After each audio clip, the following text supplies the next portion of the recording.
Okay,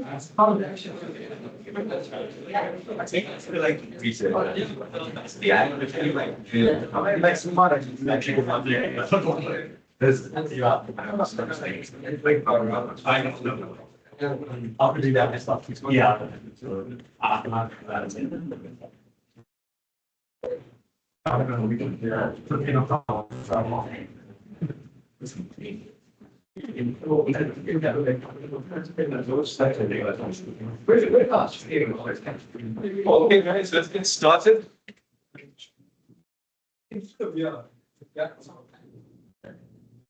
Okay, so today should be a relatively good day. We have just one more slide to finish. Then we're done with learning unit 2.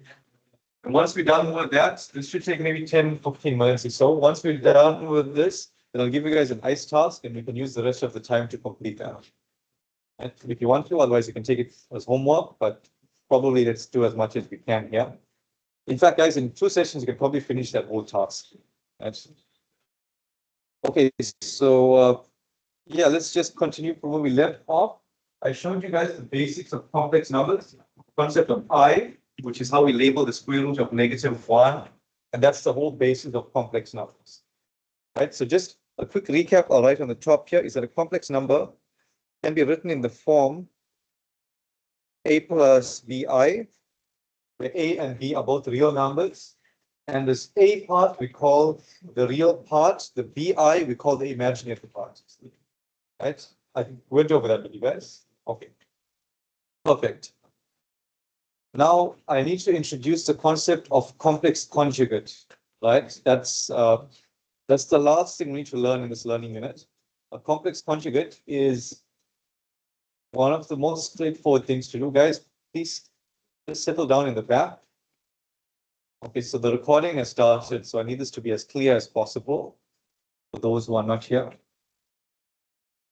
Okay, so as I'm saying, if we have the form of a complex number given by a plus bi, the complex conjugate, which we usually denote with a bar on top of the number, z bar, is given by a minus bi. So it's as simple as just changing the sign of the imaginary part. And that's all it is. There's nothing more than that.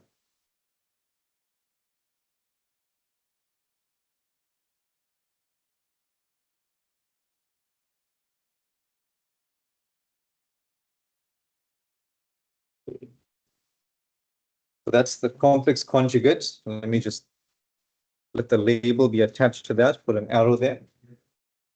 And just to see if you guys get the idea, if I had a number like, let's say 2 plus 3i, and I asked for the complex conjugate, what would you guys say the answer is? Perfect, right? It's as simple as that. 2 minus 3i. 2 minus 3i is the complex conjugate. Okay. So now we're probably going to use that for the last example. Just keep that complex conjugate in mind. For now, let's look at multiplication, which is, again, there's nothing new here. All we need to remember is what I is just a square root minus 1, and then we perform multiplication just as we did before. So for this example up here, 3i times 2i, we will write this as, remember, this is all just multiplication. So we can write this as 3 times I times 2 times I. That's all it is. Just everything here multiplied by each other. And we can bring the 3 and 2. Remember, we can switch the order here because multiplication commutes. So I can write this as 3 times 2 on one side will give me 6. I times I will give me I squared. Right? I just put together what was necessary. And the I, we kept it one side. I times I gives us I squared. Now, remembering the definition of I, which is just square root minus 1. And if we then square that, if we square I, we just get minus 1. So again, these are two things we're just recapping here.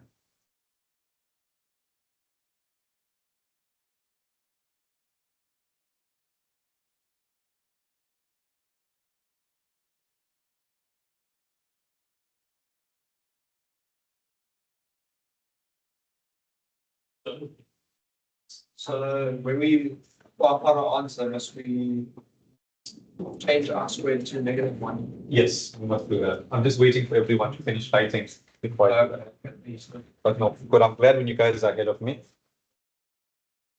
Okay, so again, as I mentioned, the concept of I up here is very important.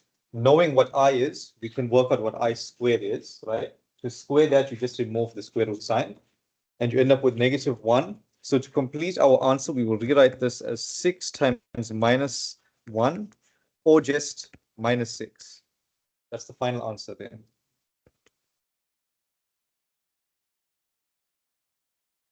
So again, as I said, the whole concept of complex numbers is based on this I here, which is an imaginary number. I is for imaginary, just dealing with the square root of a negative number, which we usually avoid. But in complex numbers, we don't avoid it, we just label it, we keep it one side, and we deal with it when we have to.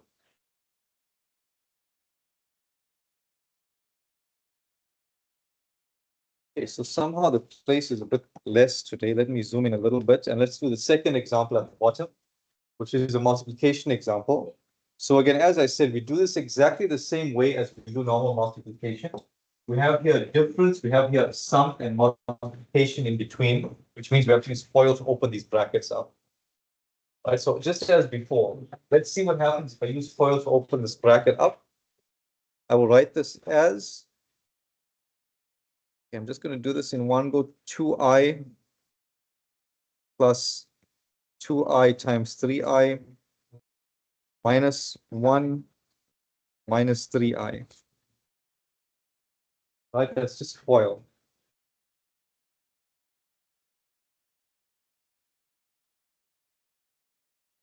Okay, so once we do that, just as before, we just need to keep track of everything, the real parts and the imaginary parts. So 2i, the first term, we leave that alone.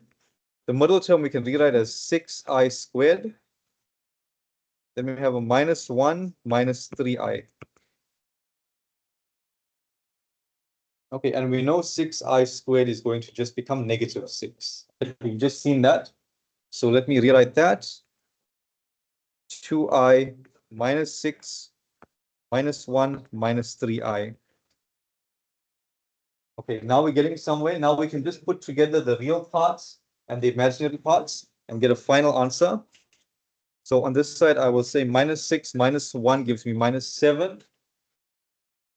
And on the other side, we will get -3 plus 2 gives me -1. And that's it, right? That's the final answer. So I should also note to you guys, we always try to get our answer in the form shown up here. Okay, not up there, let me go a bit higher up. A plus BI. Like this form here, we always want our answer in this form. Something real plus something imaginary. So that's what we have down here as our answer. -7 minus I. We have something real this side and something imaginary on that side. So that's what we always try to get. That's once you reach that stage, you know you can stop. Your example is done. Okay, yes.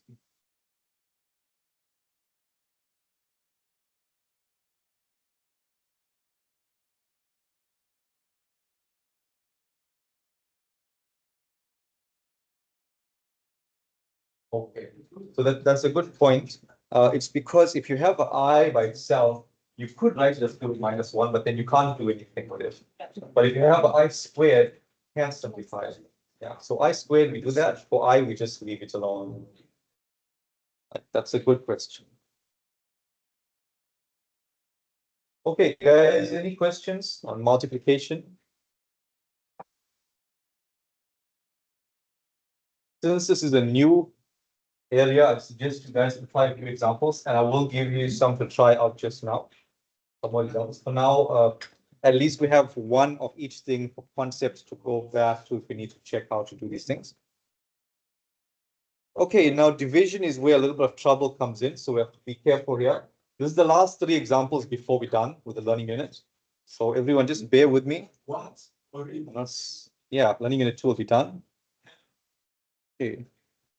So, guys in the back, I need it just a little bit quieter, please. So remember, we're recording this for those who want to watch later. Okay. So let's have a look at these last 3 examples. the first one is as simple as it looks. I will rewrite this as negative 24i divided by 6, just a different way of writing the same thing, right? And we can simplify the part, we can keep the I separate is what I'm saying. Just ignore the I essentially because it's not I squared, so we can't do anything with it. If we can't do anything with it, guys, when you come in, please close the door for like the 20th time.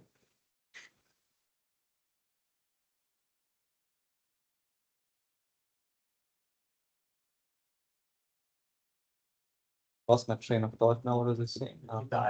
Thank you. Keep the I separate, so we just don't interact with the I, and we simply take negative 24 divided by 6, which will give us 6, 12, 18, 24, which will give us 4.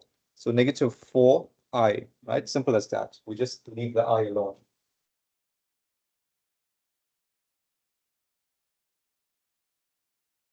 And remember, guys, I said we always try to get to the form of something real plus something imaginary. Now, this technically is that form, even though not something real is not there. We just assume it to be 0 if it's not there. Right? Similarly, if I got an answer like just 4, it is that form. It's just that the imaginary part is then 0. Right? Which we'll see in the next example. Okay, so example 2 at the bottom. Again, you guys can probably do this for yourselves. It's really not bad. But just to know we've done one of each, I will do this one. 32i over 6i. That's what's happening here. Okay. And here the i's will cancel out. The I in the top cancels the I at the bottom, so we just have 32 over 6. And does it give us a nice number? I don't think so. 16 over 3. We can leave it like that, right? Or write it as a mixed fraction if you want. But like this is just fine. Final answer, final answer. Okay, so let me give you guys a minute to digest these two because the last one is a little bit of a nightmare, right? This is where we have to learn something new. So I need everyone's attention for the last one. If you were sleeping up until this point, it's okay. Now I need everyone to be up and awake. Yeah, I'll just give you guys a minute if you're still writing.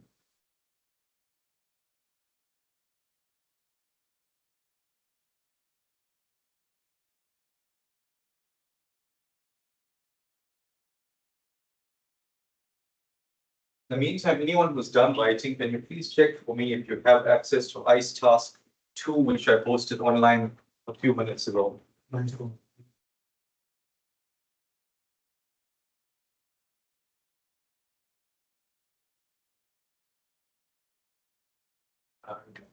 You got it. Yeah. Okay. All right. And note that I typed this one out because last time handwriting was a problem. So hopefully it's okay. Also, there's a date on top. That date is not a due date. Some people think it's a due date. It's a 2024 date. It's the date I wrote the document. So yeah. The task is not to make a time machine and go back and submit to 2024. Okay, so let's do the last example now. Again, I need everyone's attention here because this is something new for which we need to use a trick to solve this. All right, so if we look at this, immediately it's evident that this is not in the form a plus bi, right? It's like a plus bi over a plus bi. It has the form on top and the bottom. So when you have something like this, we need to use a trick. And the trick involves the fact that, which I'll write up here, that if you take a complex number times its complex conjugate, you always get something real coming out. So we need to use this trick here. So essentially, we want something real at the bottom because then it's easy to write this thing with a common denominator. And that gives us the form a plus bi. So the idea is we need the bottom to be real. And the way we do that is by multiplying the entire expression. Actually, you know what? Let me rewrite this first. Let me rewrite this as 2i minus 1 over 1 plus I. I just switch the bottom, so it's a plus bi, or consistent form.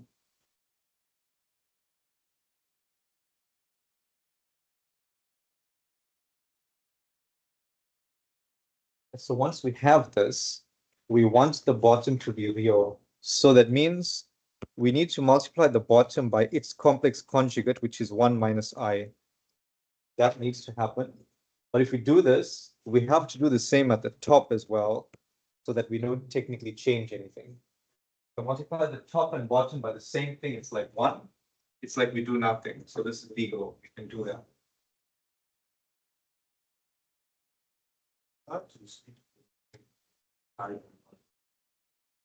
You mean from here to here? Yeah. Yeah, because it's addition. Addition commutes, so you can. No, you don't have to.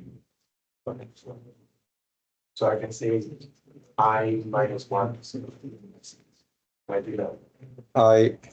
Like now, multiply the whole fraction by I. Right, you mean the complex conjugate of this? Yes. That's I minus 1. Yeah, that's why I switched it like this, because that mistake happens often. The complex conjugate of this will be minus I plus 1, because the imaginary part changes sign. Yeah. All right, guys, so as I was saying, once we have the bottom multiplied by its complex conjugate, we know it's going to be real, right? And we're going to prove that now. So let's rewrite this as something that looks more familiar. 2i minus 1 on top, 1 minus I over 1 plus I, 1 minus I. I didn't change anything. I just put things together in a way where it now looks more easy to use the FOIL method to multiply things out.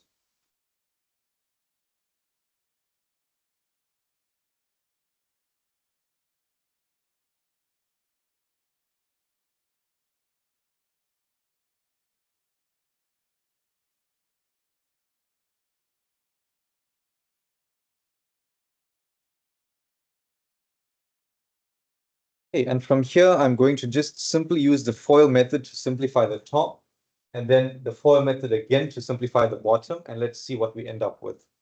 Right, you guys can try it as well if you want. If you don't want to see what I'm doing, that's okay.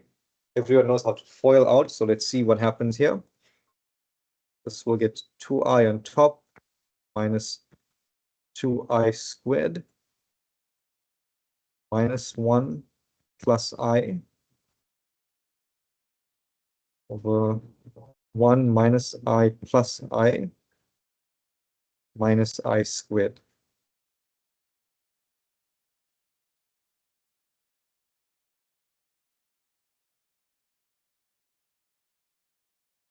And we can kind of see good things happening here because the bottom is going to be real, that's clear.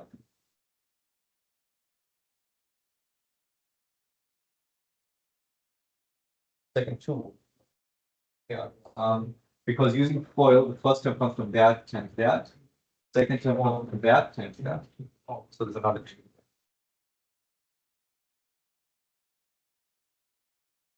Okay, so let me simplify further. Just remember that I squared is minus 1, right? We've proven that. Let me write it up here in case we forget it. I squared is just minus 1. That's important for the simplification. So this will just become 2i minus 2 minus 1 plus I. Kind of overkilling this a little bit, but just showing every step. Negative. Wait, yeah. We mean that's an okay. It's possible I make mistakes, so if I do, just let me know. Okay, let me just check this. 2i minus 2, because I squared is minus 1. Okay, so far I'm happy with that, but again, correct me if you see a mistake. At the bottom, we got 1. The minus I plus I will cancel out immediately, so that's fine. And the last term is minus. I squared is minus 1, so minus 1. Let these two at the middle just cancel. We get 1 minus 1. And now it's just arithmetic at this point. Let's try and simplify this further. In fact, let me not waste space since we're running short. Let me work on this side here. Okay, so this is 2i plus 2 minus 1 plus I over 1 plus 1, right? This is looking much better now. Is equal to, so we got 2i plus I, which is 3i on the top. If I didn't make a mistake. Plus 2 minus 1 is just plus 1 over 2. Right, and finally, we can rewrite this denominator over both terms just to be consistent and get it to the form we want. We can write this as 3 over 2i plus a half. Or to keep the real part on the left, we can rewrite this as a half plus 3 over 2i.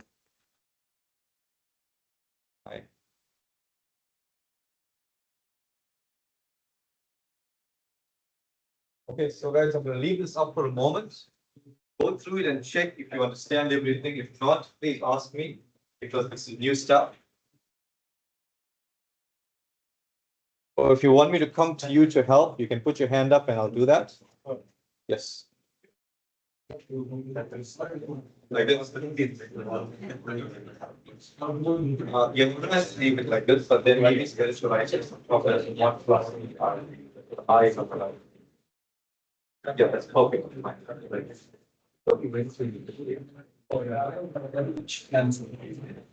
Okay, so guys, maybe I should note this as well. If you want another option to write the final answer, you can also just, from this point right here, you could just write it as 1 plus 3i over 2 and leave it like that. That's fine as well.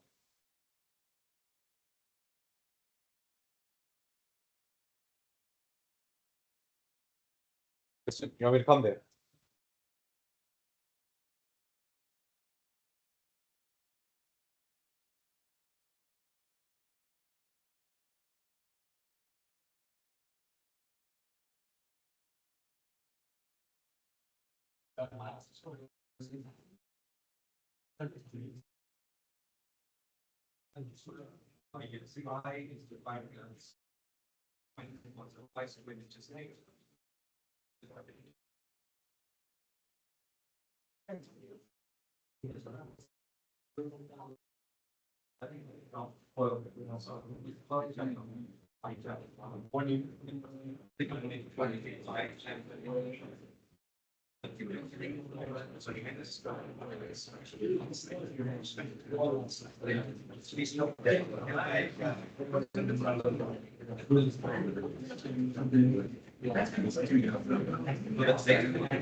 Okay, guys, so since we are done with learning unit 2, let me save this document.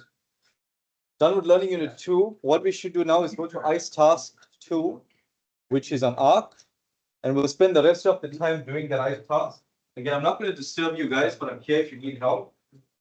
And let's say that one is due, what day is today's Tuesday. Exactly a week from now. Right, is that enough time? Should be. Okay, that's good. So if you guys need me, I'm here. You guys can work together if you want to. That's all right.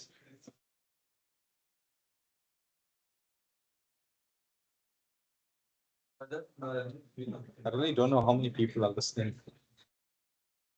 I don't know how many people heard what I said. Yeah. Let me stop the video at this point. Yeah.